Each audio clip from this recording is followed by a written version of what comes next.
Premier Danielle Smith, alongside Health Minister Adriana LaGrange, addressed allegations of a lawsuit. It was recently filed by former AHS CEO Athana Mentzelopoulos, claiming in part the minister and staff in the Premier's office applied pressure to sign and renew contracts connected to chartered surgical facilities. They're privately operated but publicly funded. The only role that the minister or government had was saying, are you done yet?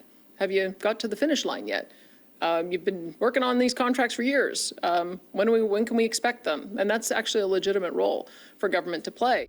Minister LaGrange defended how she handled the initial concerns raised by the former CEO. There were allegations that were unsubstantiated that required much more investigation, is my understanding, and that is what I was told. They needed to dig further, and I said dig further with my blessing. Later in the news conference, a broader question came from a reporter. Have you ever received any kickbacks from any private surgical contractors, yes or no? No. The Alberta NDP says the Premier needs to call a public inquiry into the allegations. That reports to the legislature and to the public. Everything the Premier said today is meaningless, because in the end, these reports will report to the Premier, who is herself implicated. This political pollster says the Premier likely didn't sway public opinion, but may have reinforced it. Number one, she wanted to defend what her government is doing around these chartered surgical facilities.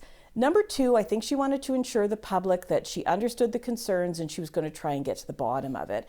And number three, I think she was trying to put forward this counter narrative that maybe these allegations aren't coming from actual wrongdoing, they're coming from AHS's, Alberta Health Services, resistance to make the changes that her government would like to make.